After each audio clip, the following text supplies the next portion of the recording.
Hello, my dear friends. Decluttering can be so satisfying. Sometimes it feels like decluttering is hard. It's so hard, we tell ourselves, and it's not the truth. It's not hard. It's that we don't want to stop what we're doing and stop playing and start really doing decluttering, because the decluttering I'm asking you to do takes 15 minutes a day, 4 days a week if you're an at-home homemaker. And it takes 1 hour on Saturday if you're a payroll homemaker or your off day, 1 hour. So it's an hour a week broken down, if you can, if you're an at-home homemaker, into 15-minute segments. That means that you stay in place, that you get a drink of water first, that you go to the bathroom, that you set your timer, you make sure you're not hungry, you make sure the children are occupied for 15 minutes. And then you start working in a specific area of your home. Hopefully, you'll be following the zones. So if you're in the living room like we are this week, you'll pick 4 15-minute things to do in your living room. Not dusting, not mopping, not vacuuming, none of that, not polishing. That is deep cleaning. That comes after all the clutter is gone, both hidden and present, available all around you, clutter. So we're going to start with your hidden clutter.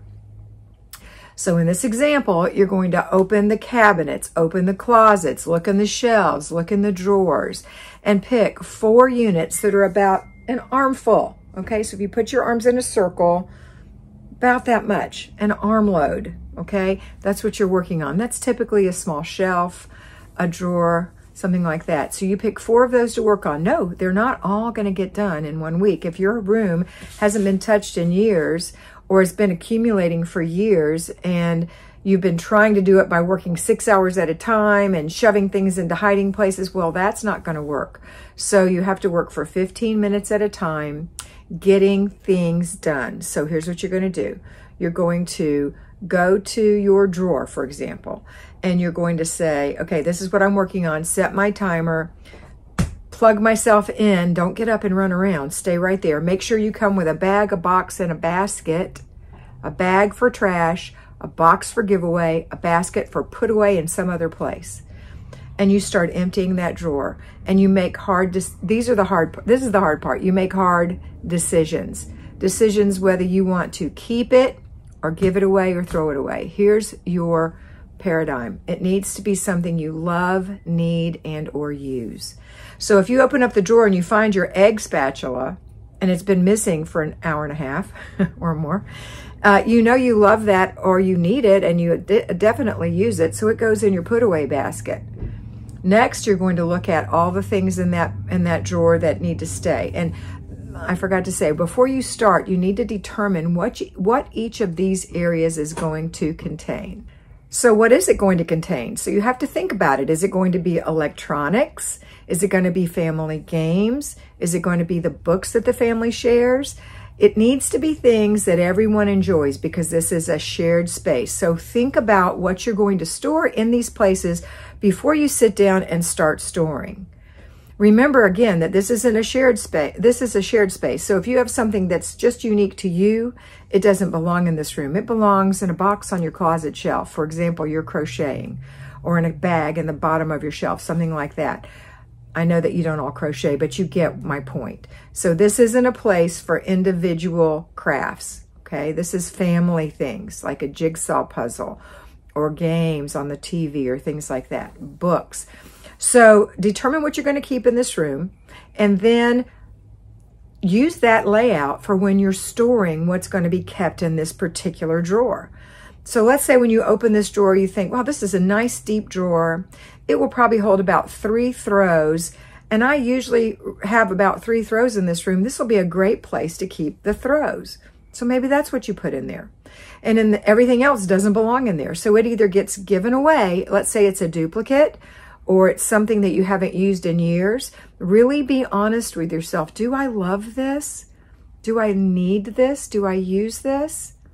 Is it a duplicate? That's another question. And then if it's something that doesn't match any of those things, then it goes in the giveaway pile. Okay? And just because you love it doesn't mean you need to keep it. If you love everything you have and you don't have room to keep everything you love, Either move to a bigger house with more square footage and more storage, or give it away. You have valuable space in your home and only so much. So don't keep everything. Give it away.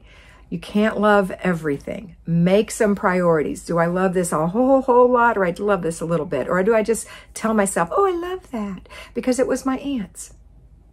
Make a really good decision for your family. The idea is you want to streamline your house so that you can find everything that you need to live in this house, and you can enjoy living in this house with your family. So do that for 15 minutes. That's the hard part, but you can do it. And another one that people worry about is how much they spent on it years ago. You know what? That money was spent years ago. It's gone. That decision is over. You can't remake it. If it's not something you need, love, and or use, then give it away. Okay? So we're going to do that for 15 minutes. At the end of 15 minutes, you're going to shut the drawer. You're going to put the giveaways in the back of the car, cover them with something. If it's in a box, put a cover on it, put a beach towel over it, something so that nobody looks in there, including you, and says, oops, I think I need to keep this. Nope, it goes in the back of the car, because on your errand day, which is typically on Thursdays for most at-home homemakers, and sometime during the week on your way to or from work for payroll homemakers, or Saturdays, then that's when you're going to give it away. You're going to take it to Goodwill or whatever you're taking it to. Put away, that's the basket. You're going to run around your house putting things in the proper room.